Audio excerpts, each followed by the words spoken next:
Welcome to this episode of My Ramblings, Y2K, Moscovites, and other stuff.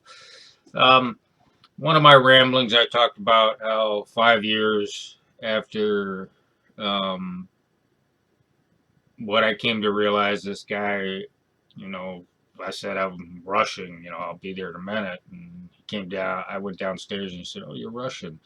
No, I was Russian. Oh, Russian. Wow. And then, um, 5 years later, I'm sitting next to this guy the last few weeks while I was with the Public Works Center um, because of base realignment and closure. A lot of us were being repositioned, and so I was sitting in the asbestos department.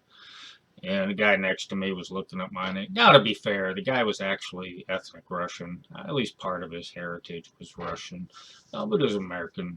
Uh, no, um, I don't think he was a national.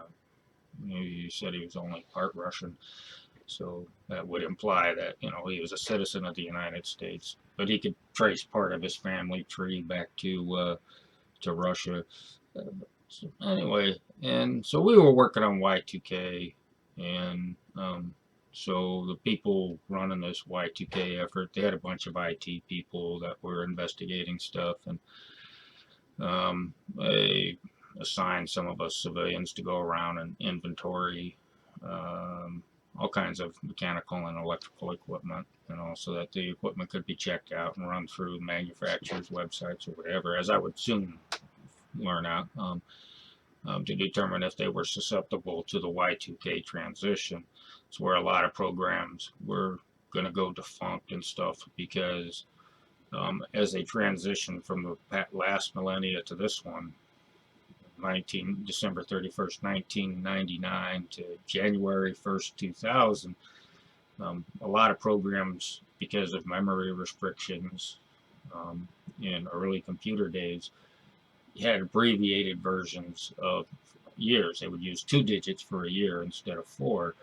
And so, the concerns were when they switched over is the program would get confused. It wouldn't know where to proceed to. You potentially you could lose lots of data. Potentially it would revert back thinking it was like 1900 instead of 2000. And so there was a lot of effort on industry and owners to identify such programming. We'll call them glitches, but um, and get the firmware and the programs updated so that there would be a smooth transition from that last millennia to this one. Um, so I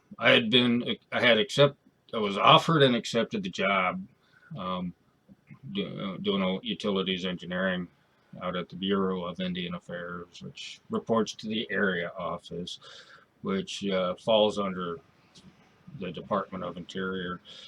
Um, so I called power manager, just talked to him. Hey, I'm gonna probably take leave because I got a lot of things I got to square away. I lived my entire life except for the first 2 to 3 years, 4 years in California, particularly Southern California, and so there was a lot of things to settle and get straightened out because this was a move from California to Arizona. So I'm just working on Y2K. So when I did end up reporting there, he had he decided he was going to have me work on Y2K. I don't think he really thought there was much of a problem, and probably rightfully so. Uh, he was pointing out one piece of equipment saying, "Oh, that's the only thing I'm concerned about." But he put me in charge of, the Y2K, at least under his umbrella of responsibility. And, the electrical engineering departments, just like the operators and just like the crews, they all had, well, the electrical engineers didn't have an intervening supervisor. We all reported directly to the power manager. The operators reported to the supervisory operator, and the supervisory operator reported to the power manager, and all the various lineman groups, overhead and yeah, underground and overhead. They reported to various foremen, and then they were grouped into two divisions, and then they had one arching foreman. And this was necessary because there's a lot of organizational stuff that needed to be taken care of. And then he reported to the power manager. So, so I'm going out to the substations, identifying all the microprocessor, microcontroller controlled equipment, and thinking, I'm out here. I might as well get the information I need to model the substations and stuff. And there wasn't any drawings that I could find covering, the impedance diagrams for our transmission lines, and so I decided somewhere in that somewhere in that framework, that context, to go ahead and start modeling those as well. We had like 800 miles of transmission. Technically, depending on if you go by IEEE standards, it's sub-transmission because it was 69 kV, and we had very limited 115 kV. That usually was the 115 kV is the voltage level that the power was delivered to us at. Sometimes we had extensions out of their substations. I think it was Western Area Power Administration, at least for 2 substations. I don't remember the third.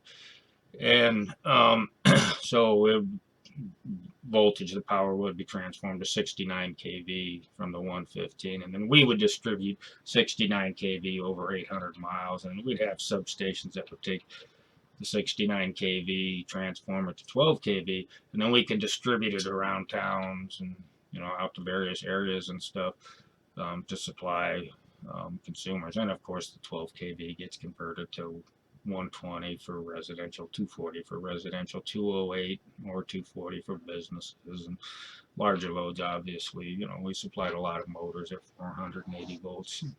100, 200 horsepower motors for irrigation purposes. So anyway, Moscovites and Y2K, I hope you enjoyed the episode, and I keep this up, I won't have to write a book, but actually the technical aspects, that's going to be in a book, and there's still a hell of a lot of stories to tell too. So thank you for tuning in, and have a nice day.